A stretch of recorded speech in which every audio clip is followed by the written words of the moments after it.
Hi, and welcome to another episode of Hot Takes with me, the Silver Fox. And as we come to the end of a long hot summer, our minds start turning to autumn and ultimately winter, when there'll be much darker, colder nights, and we'll need to put the heating on and turn the lights on.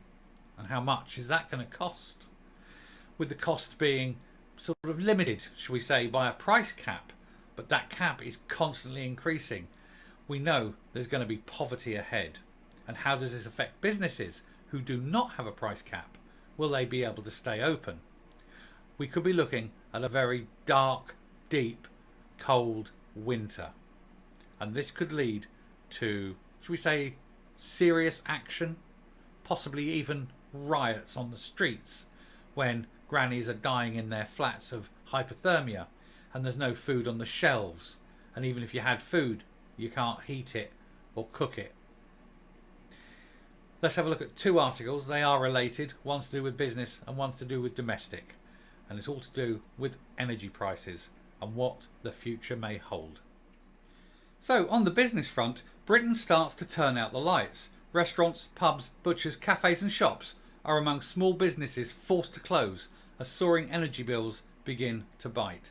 More than half of small businesses fear sky-high energy bills could force them to close before the end of winter. There's also been a sharp increase in the number of companies applying for credit between April and July. Small firms are vulnerable to bill hikes because they are not protected by the energy watchdog's Ofgem's price cap. To be honest, none of us are, because every time they turn their back, these buggers are putting the price cap up, up, up. And we'll have a look at that. Many businesses pay 20% VAT on their energy bills, whereas most ordinary households pay just 5%. The difference, of course, being companies claim that VAT back out of the money they take in. Ultimately, it's the customers that pay the VAT. Don't be thinking that companies pay VAT. They don't. They collect it. So coming down, small firms are pleading for the government to step in over sky-high energy bills, which have soared by as much as 400% in some cases, leaving many fearing they could be put out of business by the end of the year. This is a serious issue. Because, as I say, they have no limit on what they can charge businesses for their energy.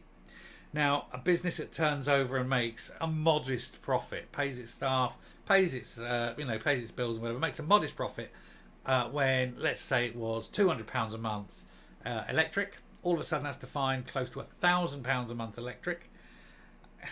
It's a lot of money to find. It's a massive amount of money, and that can be the difference between a company remaining viable and going under. And if it goes under, you could be losing 2-3 staff, the premises go, local authority loses rates, all sorts of problems.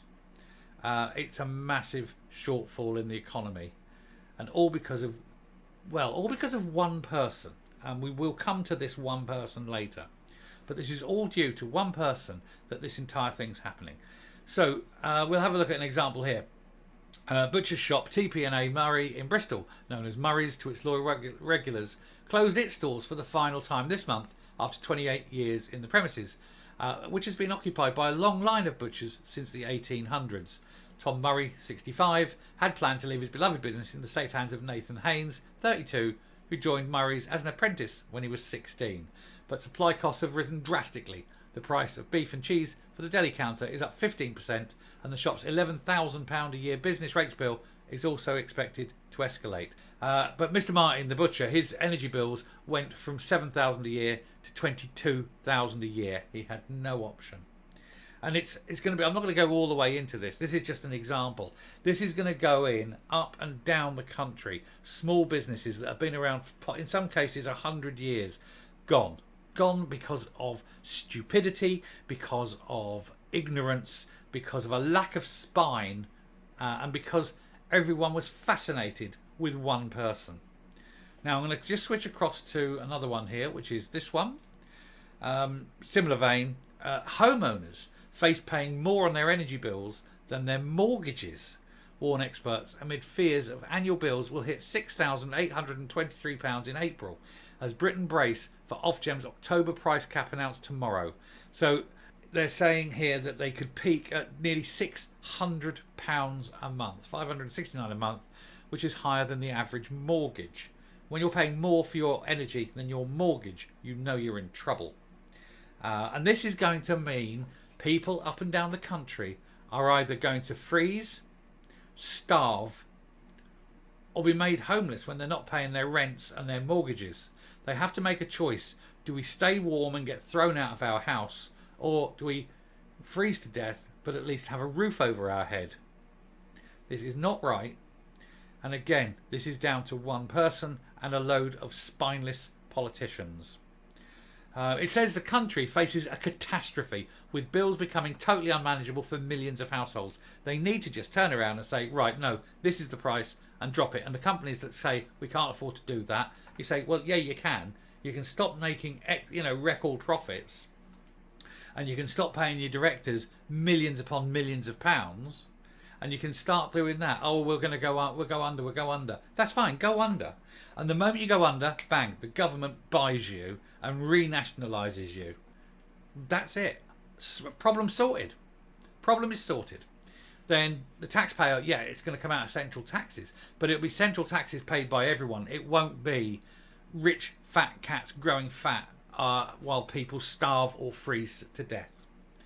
So go with it. And I'm right wing, and I think that this is the right way to go. You put your price cap up and you say, if you can't manage it, you go under, that's fine, and we'll buy you out as a government.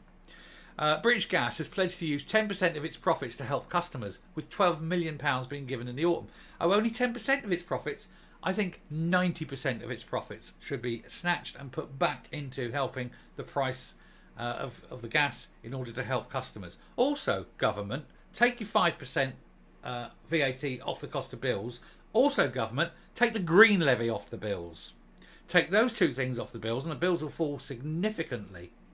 But while you are pandering to the golden one and put this green tax on bills, well, it ain't that green when you're burying people because of it, when people are starving and freezing to death because of it.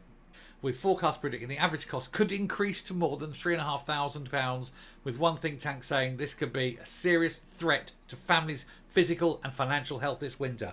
People need to be on the streets. People need to be up and showing their anger and marching and demanding that this is sorted. And like I say, the simple thing is the government puts a cap on at a very low rate that's affordable. The energy companies go bust, and then your shares are worthless, and the government says we'll buy them, we'll give you 50p a share or something like that, and then they buy them, and then the company is gone. It's all the shares are owned by the country, and then they run it, and of course taxpayers subsidise it, but at least you're getting your fuel at a manageable cost. It's the only way doing it. Experts are calling for a 1% increase on income tax. No, you don't need to put income tax up. You need to cut the 5% fuel tax, and you need to cut the green levy immediately. Why would you need to put people's tax up to impoverish people? People are already poor, and you're talking about putting taxes up. That's not the way to do it, is it? You need to cut spending in other areas. You need to cut, I don't know, some of the 100 billion a year that you spend on foreign aid. You need to cut that for a start, and you need to start spending it on keeping people in this country warm and fed. So 2022, the cap was £2,000 a year. It went to 4.5, went to 5.5. It's going to be 6.5, and who knows where it's going to end. So who do we blame? Well, a lot of people, of course, are blaming Putin, and that's completely wrong. That is completely wrong. It might be the case for Europe. It might be the case of Germany and the cut to the Nord Stream and things like that. But we're British. We don't buy Putin's gas. We have nuclear power. We have wind power. We have coal-powered power stations.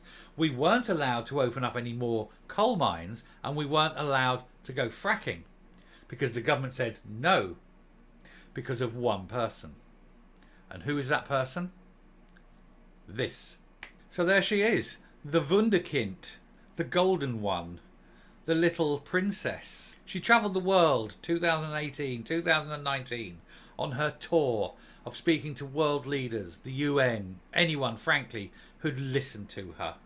Look at her, a deformed dwarf suffering from fetal alcohol syndrome.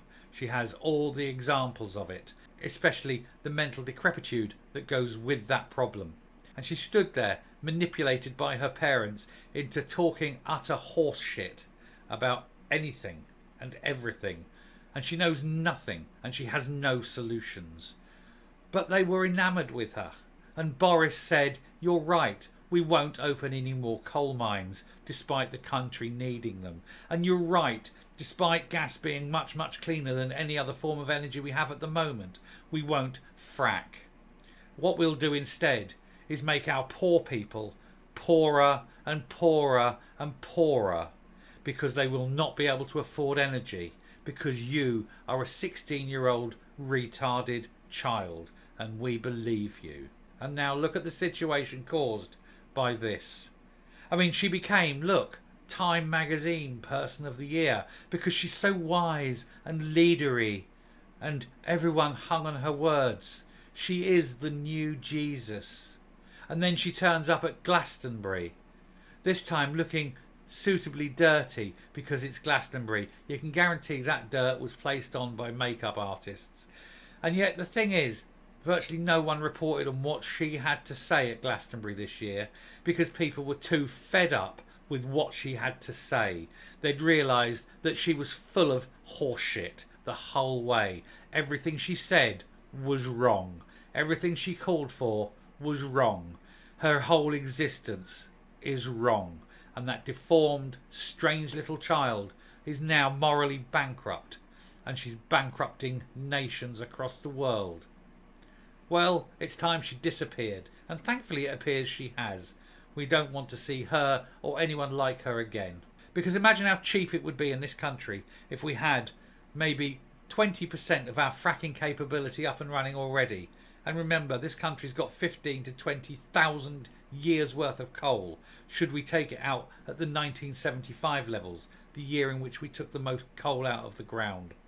Oh, and fracking would only give us about 7,000 or 8,000 years worth of gas. But hey, by then we might have got 4 or 5 more nuclear power stations on board. Who knows? Anyway, I'm going to come up now. So there we are.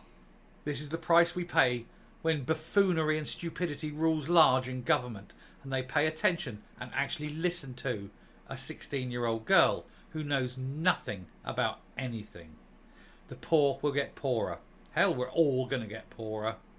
There will be people starving, people freezing, people losing their homes, people losing their jobs, families broken asunder. We'll be burying the old who have died of hypothermia or starvation. Pets will be put down. And why? Because of one stupid child who suffers because her parents drank. Her mother, anyway, drank when she was pregnant. Because that child, if you look her up, has got every single marker for fetal alcohol syndrome. Unbelievable. We need to do something about it. We need a complete change of our system of governance. We also need to take the power companies back into state control. They're not fit for purpose. But with the rising cost of food, of fuel, of energy, interest rates rising, you name it, everything is going up, except wages. We need to do something. I foresee there will be riots on the streets. There will be starvation riots. There'll be mass lawlessness.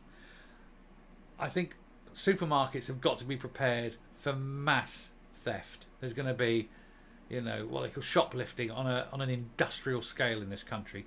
Not because people are necessarily criminal, because parents will look at their starving children and say, why should Mr. Tesco have food and my child should not? I think it's going to happen. Anyway, it's a very dismal end. I hope things improve. If you like what you hear and see on the channel, please hit the subscribe button if you haven't already. Ring the bell for future notifications of output. Leave a like, leave a comment, please share the video. And until next time, dear friends, stay safe, stay well, stay warm and stay fed. Look after your own in these hard times to come. Thank you for listening. Goodbye.